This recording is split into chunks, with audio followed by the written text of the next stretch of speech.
السلام علیکم، میں ہوں طبع اور آپ اس وقت موجود ہیں ہماری YouTube channel Urdu novel plate form پہ۔ اگر آپ نے ہمارا چینل سبسکرائب نہیں کیا تو ہمارا چینل کو سبسکرائب کریں۔ So let start. Novel name بے شرم عشق، از کلام Umaira Fatima. Second marriage age reference rude loving hero sharp heroine instant love base. محبت جانتے ہو کیا ہوتی ہے؟ محبت کی ذات، محبوب کی ذات میں خود کو فنا کر دینا۔ جھوٹی محبت انسان کی نفسانی خواہش ہے۔ ہاں پھر شاید تم محبت سے دور دور تک بے خبر ہو۔ یہ تو روحوں کا پاک جذبہ ہے جسے محبت کا ذکر تم کر رہے ہو۔ یہ محبت نہیں، شیطانی گرفت ہے وہ، ورنہ محبت تو سرخرو و نایاب ہے۔ السلام علیکم بابا جانی۔ وہ پہلے کسی طرح چہکتی ہوئی ڈائننگ پر آئی۔ بہت دنوں سے شاہ پیلس میں سوگواری چھائی ہوئی تھی۔ وجہ اشال کی ڈل طبیعت تھی، پر اس کی ہچکچاہٹ نے سوگواری کو خوشگوار ماحول میں بدل دیا تھا۔ وعلیکم السلام بابا جانی کا بچہ، آؤ بیٹھو۔ آج مسز نے تمہارا فیورٹ آلو کا پراٹھا بنایا۔ واہ شاہ جان، تمہارے ہاتھ میں کیا ذائقہ ہے، دل کر رہا ہے تمہارے ہاتھ چوم لوں۔ پہلا نوالہ لیتے اشال نے فل اذلان شاہ کی جوانی والی ایکٹنگ کی تھی، جس پر بی جان اور اذلان شاہ نے مسکراہٹ دبائی، اور مسز شاہ نے اپنی شرمندگی ظاہر کرنے کے غرض سے اشال کو گھورا، کیونکہ ان کی بدتمیز بیٹی نے بچپن کی ایک بات ایسی پکڑ لی تھی جیسے مکڑی اپنے جال کو پکڑ لیتی ہے، مطلب جہاں ملے محترمہ شروع ہو جاتی ہیں۔ اشال چپ سے کھانا کھاؤ اور چنی جاؤ، انہوں نے اسے ڈپٹا۔ نانا بابا جانی، آج ہم کہیں نہیں جا رہے، اس کے منہ سے پھلا کر کہنے لگی، پر اذلان شاہ نے ہلکی سی مسکراہٹ سے دیکھا۔ اوکے بچے، آج آپ گھر پر رہیں۔ نو بابا جانی، میں نے کہا ہم کہاں، مینس کہ آپ کو کہیں نہیں جا رہے، ہم آج کہیں گھومنے پھرنے چلتے ہیں، آؤٹنگ پہ۔ اسے اتنے دنوں بعد کچھ دیکھ کر اذلان شاہ نے بھی نہ ہی بول نہ پائی۔ ٹھیک ہے بچہ، تیار ہو، ہم مری چلتے ہیں، ویسے بھی سردی کا موسم ہے، مزہ آئے گا۔ ان کا پلان سن کر اشال سمیت دونوں عورتوں کے چہرے کھل گئے۔ اسلام آباد میں مری کا سفر انہوں نے اپنی گاڑی میں ہی طے کرنا تھا۔ وجدان تو چل رہا ہے؟ اذلان شاہ دو ٹوک کہنے پر المیر وجدان خزانہ کو فون کو گھورا، ایسے جیسے وہ سامنے موجود ہے۔ نہیں شاہ، تیری فیملی پکنک۔ وجدان تو چل رہا ہے؟ اذلان شاہ دو ٹوک کہنے پر المیر وجدان نے فون کو گھورا، جیسے وہ اس کے سامنے موجود ہو۔ نہیں شاہ، تیری فیملی پکنک ہے۔ اوکے انکل، ہم جائیں گے۔ سمیر جو کب سے اپنے باپ کو فون پر نخرے دکھاتا دیکھ رہا تھا، فون چھینتے اس نے گویا بات ختم کی۔ یہ کیا حرکت ہے سمیر؟ فون بند ہوتے وہ سیدھا اس پر بھڑکے جو معصوم شکل بنائے بیٹھا تھا۔ ڈیڈ، میں نے کیا کیا؟ المیر وجدان خانزادہ نے سخت نظروں سے نیسنے کو دیکھا، جو ہر کچھ کر کے پوچھ رہا تھا، میں نے کیا کیا؟ اف، جھوٹی معصومیت کا یہ عالم۔ وہ سر پیٹ کے رہ گیا تھا۔ قدرت نے ایسی سر پھیری اولاد دی تھی، پر ابھی وہ صحیح والے سر پھیرے بننے سے واقف ہی کہاں تھے۔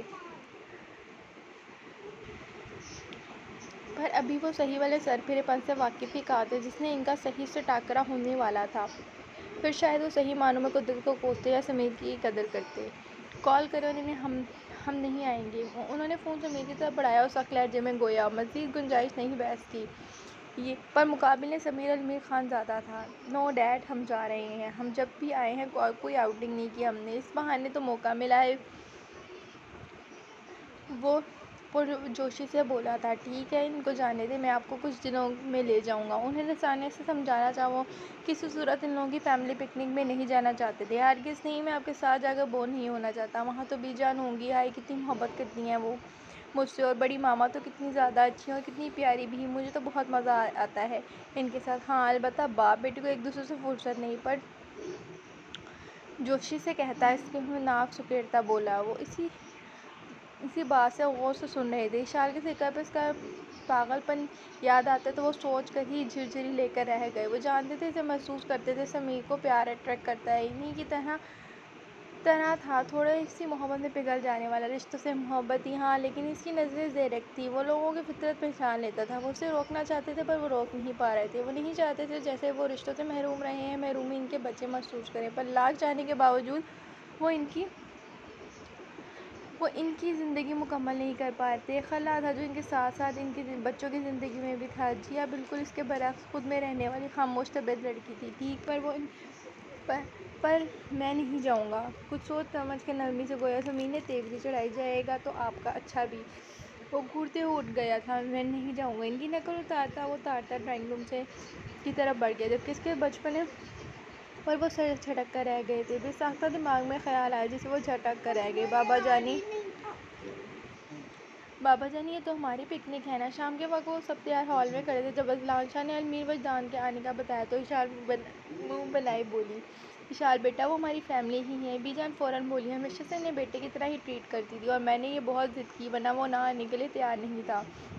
اوکے ٹھیک ہے بھائی، سب کو ان کی ہی طرف داری کیجیے۔ اشال نے فوراً بدلا بدلا۔ اس نے بلیک ہائی نیک پر blue jeans jacket, black jeans کے ساتھ جوگرز پہنے ہوئے تھے، سنہری بالوں کے پونی ٹیل میں قید کیے، بنا کسی کے میک اپ کے راستہ شفاف چہرہ کھلتا ہوا گلاب لگ رہا تھا۔ بی جان نے تو اس کی نظر اتارتے پریشان تھی۔ دادو قسم لے کسی کے پاس اتنا ٹائم نہیں کہ مجھے نظر لگائے۔ اب کی چوتھی بار نظر اتارتے دیکھ کر چڑھ کر کہا تو مسز شاہ نے محظوظ سی مسکراہٹ دی۔ اشال نے انہیں اپنا آپ نظر آتا تھا، وہ بھی ایسے ہی پریشان ہوتی تھی، چڑھتی تھی جب ان کی ماں بلا وجہ ان کی بلائیں اتارتی رہتی تھی۔ چپ کرو بھائی، آج کل کے بچوں کو کیا پتہ ان کے آس پاس کیسی کیسی نظریں طواف کر رہی ہیں۔ پھر ڈپٹتے اپنا کام جاری رکھا تھا۔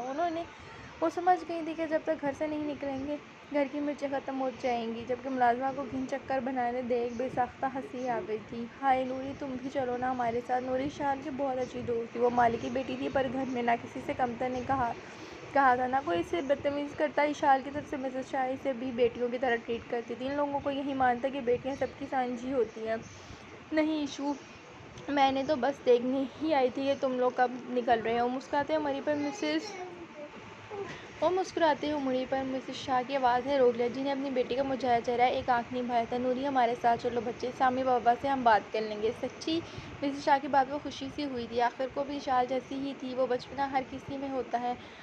پھر اشال نے اسے لے کر کمرے کی طرف دوڑ لگا دی تاکہ اس کی پیکنگ کر سکے۔ وہ سب 8 سیٹر گاڑی میں بیٹھے تھے، ڈرائیور کے پیچھے سیٹ پر ایک طرف علمیر وجدان خان اور دوسری طرف اذلان شاہ بیٹھے تھے۔ اس سے پیچھے ضمیر اکیلا تھا جو پیچھے گھومے بی جان اور مسز شاہ سے مسخرے کر رہا تھا۔ سب نے آخر میں اشال اور نوری تھی جو دونوں کبھی باتیں کرتی تو کبھی ایئر فون میں گانے سنتی۔ ضمیر کی نظر بھٹک بھٹک کے معصوم چہرے پر اٹھ رہی تھی، سانولی رنگت پر گلابی ہونٹ، پرکشش کالی آنکھیں اور اس کی پلکوں کی جھالک، خوبصورت نقوش والی لڑکی وہ جو پہاڑوں کو دیکھ کر ایکسائٹڈ سی ہو رہی تھی۔ کہیں نہ کہیں اس کی کھلکھلاہٹ میں کھو سا گیا تھا۔ لمبے تھکا دینے والے سفر کے بعد ان لوگوں نے ہوٹل میں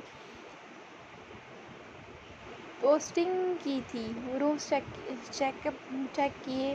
ضمیر، علمیر وجدان خان ایک روم میں تھے، اذلان شاہ اور مسز شاہ ایک روم میں تھیں، بی جان، اشال اور نوری ایک روم میں تھے۔ ہوٹل انتہائی خوبصورت، اشال لوگوں کا روم 3rd فلور پر تھا، باقی دونوں روم 2nd فلور پر تھے کیونکہ 2nd فلور میں کوئی اور خالی روم نہیں تھا۔ اشال کی زد میں ایسے کیسے چیک ان کرنا پڑتا۔ روم میں آتے ہی اشال نے ایک نیا شوشہ چھوڑا تھا جس پر نوری کی حالت غیر ہوئی تھی۔ دادو، آپ نے نوٹ کیا بابا جانی کے دوست کے بیٹے کی نظریں بار بار میری نوری پر رک رہی تھیں۔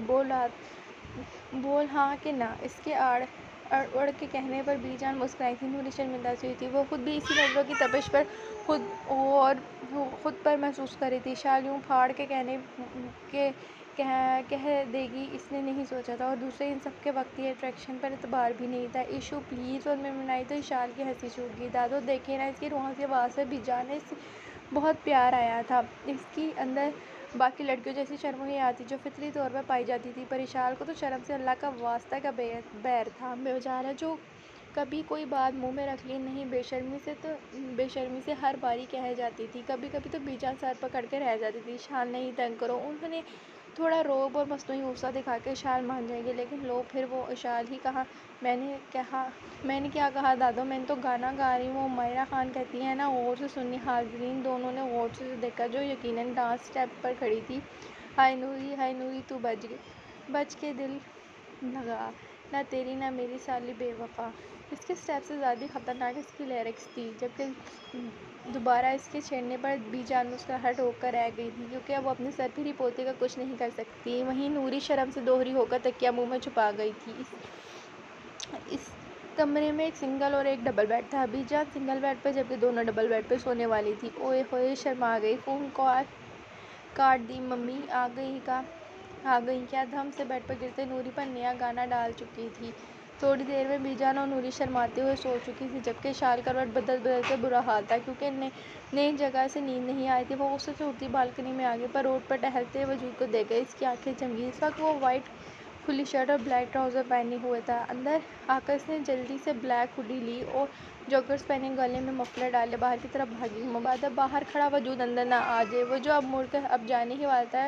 سامنے اشار کو دیکھ کر حیران ہوا۔ آپ یہاں اس وقت؟ ان کے چونکنے پر وہ ہوش کی دنیا میں آئی جو ایک سب کچھ بھولے انہیں دیکھنے میں مصروف تھے۔ بلیک ہائی نیک پر بلیک جینز پہنے، سفید انگن میں سرخیاں کھلنے والی ورزشی جسم اور گردن اور ماتھے کی ابھری نسیں مزید خوبصورت لگ رہی تھیں۔ گھنی مونچھوں تلے انابل لب، ہلکی داڑھی اور ماتھے پر بکھرے بال، بلا شبہ وہ شخص دیکھے جانے والے قابل تھا۔ جی مجھے آپ سے کچھ بات کرنی ہے، بالآخر اس نے ہمت کر لیا کہ آج یا آر یا پار پر مزید یک طرفہ محبت میں نہیں جلے گی۔ وہ جانتی تھی آج پہلی بار شاید اس کی ذات ٹھکرائی جائے گی، لیکن شاید ایسے ہی سہی دل میں لگی آگ بجھ جائے گی۔ اس کے بچپنے بے چین دل کو قرار آ جائے گا، پر دل کہیں نہ کہیں چاہتا تھا کہ کاش اس کے سامنے والا اس کے جذبات کی ناقدری نہ کرے۔ انہوں نے بولنے کا اشارہ کیا۔ انہیں لگا شاید وہ اس کے دن کے بارے میں کچھ بولنا چاہتی ہے، تبھی اس کی بے چینی نوٹ کر کے وہ آرام سے بولے، مجھے نہیں پتا کیسے پر مجھے آپ سے محبت ہو گئی۔ آنکھیں بند کی اس نے جھٹ سے کہہ دیا کہ جتنے دیر